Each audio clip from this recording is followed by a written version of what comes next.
नमस्कार। अभी हम वार्ड नंबर 3 में मौजूद है और यहाँ पर वार्ड पार्षद से चुनाव के लिए यहाँ पर से ऐलान किए हैं लाल बहादुर यादव। इनका क्या योजना है, क्या देना चाहते हैं जीतने के बाद समाज को, इन्हीं से हम जानते हैं।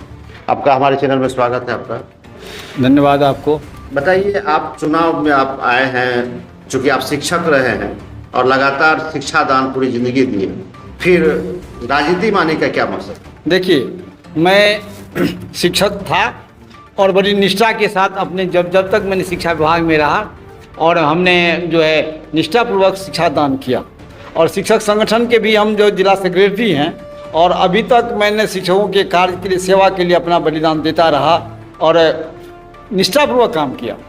लेकिन हमारे वार्ड में एक पहल कमेटी चलती है जहां हम लोगों ने निर्णय किया कि ये 10 वर्षों से जिसको हम लोग जिता रहे हैं वो कुछ काम नहीं किया। यहाँ पर जो है सफाई का काम, सड़क का काम, जल निकासी का कार्य और टैक्स, होल्डिंग टैक्स का जो कार्य चल रहा है, ये सारे कार्य इतने गंदे हो गए, यह वार्ड नरक जैसा हो गया। जल जमाव की स्थिति ये है कि आप 2 बूंद पानी होने के बाद एक भी सड़क ऐसी नहीं है जहाँ की नाले हैं और पानी बहाव का कहीं भी कारण इस वार्ड से कहीं जाने को नहीं है। जिस कारण हम लोगों ने तय किया कि यदि ये 10 वर्ष से जिसको हम लोगों ने जिताया है, यदि वो काम नहीं कर रहे हैं, इसको बदल दिया जाए। तो हम लोगों ने निर्णय लिया कि किसी कैसे अच्छे लोगों को खोजा जाए। खोजते हम लोगों ने बहुत लोगों को मदद किया कि भाई आप खड़ा हो जाओ, इंकरेज किया, लेकिन हुआ नहीं। अंत में कुछ लोग हमारे ऊपर आकर खड़ा हो गए कि आप ही कीजिए। हम हम तो निभाव से सेवा करते हैं, आप लोगों की पंचायत करता हूँ, आप लोगों के जहाँ कहते हैं सड़क पर पानी गिरता मैं जाता हूँ, जहाँ जल जमा हो तो वार्ड कमिश्नर को बुला कहते हैं भैया यहाँ पर ईंटा गिरा दो, इसको बना दो। तो ये सब लेकर के मैं तो काम करता ही रहता था और चूँकि मैं इस कार्य में पढ़ना नहीं चाहता, मैं राजनीति करता नहीं था, राजनीति मेरी फितरत नहीं थी, फिर भी लोगों ने धकेल के हमको कहा कि नहीं आपको लड़ना होगा। तो जबरन मैंने इस बात को सर पर लिया कि मैं चुनाव लड़ूंगा और जीत करके इस वार्ड में को सुंदर बनाऊंगा, जहां की सफाई होगा, कचरा का ढेर नहीं होगा, जल निकासी का योजना में लड़ करके अपने वार्ड कमिश्नर से के हैसियत से वहाँ के चेयरमैन से लाऊंगा। और ऐसा स्थिति जो है ना, इसीलिए मैं सोचा कि लड़ता हूँ।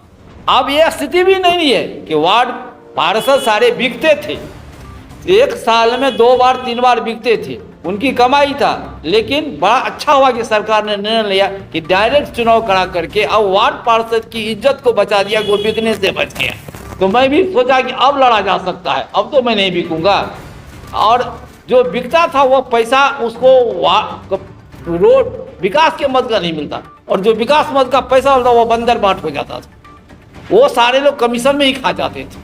तो मैंने सोचा कि मुझे तो वेतनमान में नहीं ला रहा, मैं 50-60 हज़ार रुपया पा ही रहा हूँ, हमको तो कोई कमीशन की ज़रूरत नहीं है। और जब कोई योजना लड़के लाऊंगा तो समाज को बैठा करके इसको वितरित करूँगा। जैसे सड़क का होगा, जो सबसे पहले जाना जरूरी है उसको बनवाऊँगा। उसके बाद जो इंदिरा आवास है उसमें 1 पैसा कमीशन किसी को नहीं लेने दूंगा। और उस गरीब आदमी तक, जो जानते हैं एक स्थिति ऐसी है कि बड़े बड़े लोगों को यहाँ इंदिरा आवास की पैसा, मैं कहता हूँ कि स्वच्छता अभियान में जो शौचालय मिला वो भी अच्छे लोगों को नहीं मिला, ऐसे लोगों को मिला जिसके नाम नहीं लिया जा सकता। तो इस पीछे में मैं नहीं जाना चाहता, मैं उस और नहीं जाना, लेकिन मैं ये प्रण लेके आया हूँ कि मेरे रीजन में यदि मैं चुनाव जीतता हूँ तो मैं 5 वर्ष का टर्म लूँगा, अधिक टर्म भी नहीं लेना। मैं चाहता हूँ कि मेरी इसके बाद उम्र भी ऐसी नहीं बची कि मैं लड़ सकूँ, लड़ने की इच्छा भी नहीं रखता हूँ, लोगों के कहने पर लड़ा। तो मैं 5 साल में इस वार्ड को कम से कम ऐसा बना दूं कि देखने वाले लोग आएंगे तो सोचेंगे कि नहीं ऐसा ही दूसरे को भी होना चाहिए। मैं एक क्या कहते हैं, लोगों को विकल्प दूंगा। इसीलिए इस चुनाव में आया हूं कि 5 साल के लिए एक छोटी सी अवधि नहीं है, बड़ी अवधि है और कुछ किया जा सकता है संकल्प के साथ। इसलिए संकल्प के साथ मैं इस राजनीति में आया हूं, लोगों के दबाव में। और आकर के मैं जो है चाहता हूं कि यह वार्ड अच्छा बने, ताकि 26 वार्ड के लोग देखने के लिए आवे कि यहाँ क्या हुआ। क्या लगता है, जिस तरह से लोगों ने आपको चुना है कि आप जिस तरह से शिक्षा दान दिए एक अच्छे शिक्षक होने के नाते, उसी तरह से लोगों के उम्मीद पर क्या लगता है जीतने के बाद खरे उतर पाएंगे? निश्चित 100%। मैं आपको विश्वास दिलाता हूँ आपके चैनल के माध्यम से कि यदि मैं जीत गया तो निश्चित रूप से मैंने जैसे शिक्षा दान दे करके मैं निष्ठापूर्वक लोगों के बगैर किसी भ्रष्टाचार का मैंने काम किया, तो मैं भी यहाँ करके दिखला दूंगा, और नहीं कर पाऊंगा तो मेरी जान दे के निकल जाऊंगा। तो ऐसे जो भी यहाँ के वोटर हैं, जो आपके वार्ड के वोटर हैं, उनके लिए क्या संदेश देंगे आप? मैं उनको संदेश दूँ कि आपको मुझसे अच्छा यदि उम्मीदवार मिलता है तो आप उसको चुन लें, ऐसा जो कोई जरूरी नहीं है कि हम ही को आप चुनिए। इसलिए मैं ये संदेश देता हूँ कि किसी नेक आदमी को, कर्मठ उम्मीदवार को, सच्चे उम्मीदवार को, जो जुझारू हो, जिसके पास कोई विजन हो इस विकास का, ऐसे व्यक्ति को आप चुनिए।